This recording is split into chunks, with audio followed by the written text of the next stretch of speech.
आज आपण खूप सोप्या पद्धतीने गव्हाची खीर कशी बनवायची ते पाहणार आहोत. अगदी जरी तुम्ही पहिल्यांदा खीर बनवत असाल, तरी सुद्धा सहज बनवू शकाल, एवढी सोपी पद्धत आहे. खीर बनवण्यासाठी मी सर्वप्रथम खपली गहू घेतला. हा बारीक कुटलेला गहू आहे. मी हा किराणा दुकानातून आणलेला आहे. खीर बनवण्यासाठी हा गहू मिळतो. तुम्ही खपली गहू मिक्सरमध्ये बारीक करून घेऊ शकता. तर मी इथे 1 वाटी गहू घेतलेला आहे. हा गहू आता मी 2 पाण्याने स्वच्छ धुवून घेणार आहे. व्यवस्थित चोळून असा गहू धुवून घ्यायचा.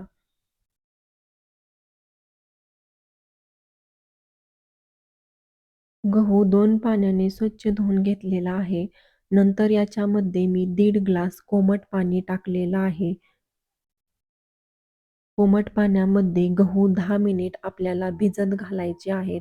10 मिनिटांमध्ये हे गहू छान भिजतात. 10 मिनिट झालेले आहेत गहू भिजून. नंतर आपल्याला या गव्हामधलं पाणी आणि गहू हे दोन्ही कुकरमध्ये टाकायचं आहे. मी हा कुकर घेतलेला आहे. आता मी कुकरमध्ये हे पाणी आणि गहू दोन्हीही टाकून घेत आहे. अगोदरचं हे 1.5 ग्लास पाणी गहू भिजत घातलेलं आणि नंतर मी याच्यामध्ये 1 ग्लास आणखी पाणी टाकलं.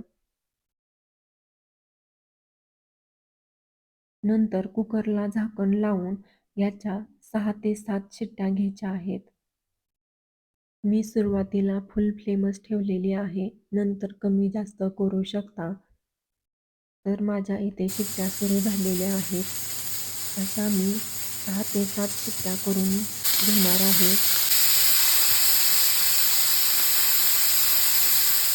आता शिट्ट्या करून झालेल्या आहेत पूर्ण 6 ते 7. आता आपण साहित्य बघूया. मी 1 वाटी खिसलेला गूळ घेतलेला आहे. 1 छोटी वाटी ओला नारळ त्याचे तुकडे करून 1 चमचा विलायची पूड घेतलेली आहे.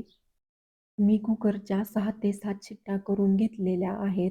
आता बघूया गहू कितपत शिजलेला आहे आणि गहू शिजलेला आहे आणि गव्हातलं पाणीही पूर्ण आटलेलं आहे.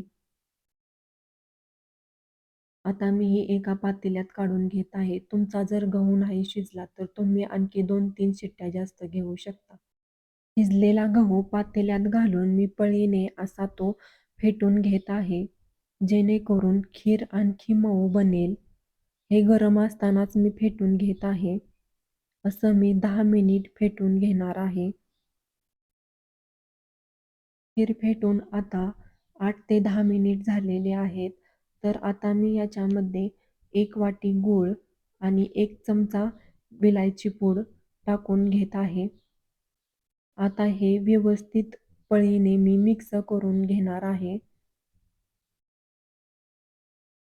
हा गूळ खिरीमध्ये एकजीव करायचा. मी हे असं आणखी 8 ते 10 मिनिट हा गूळ व्यवस्थित मिक्स करून घेणार आहे.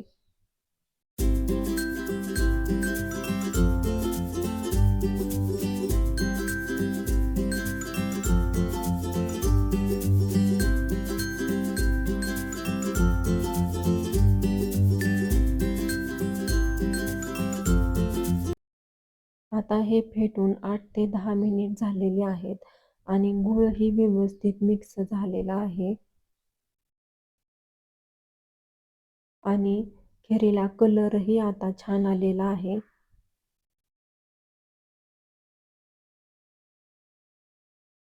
आता आपली खीर तयार झालेली आहे. तुम्ही बघू शकता खिरीला किती छान गुळाचा रंग चढलेला आहे.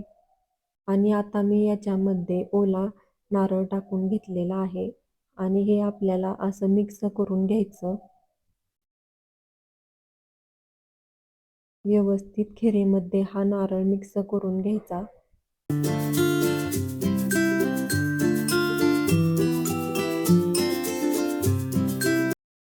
नंतर मी याच्यामध्ये वरून 1 चमचा साजूक तूप टाकून घेतलं आणि आता आपली खीर तयार झालेली आहे. तुम्ही बघू शकता खीर किती मऊ छान शिजलेली आहे. खूप झटपट होणारी ही रेसिपी आहे. तुम्ही एकदा नक्की करून बघा.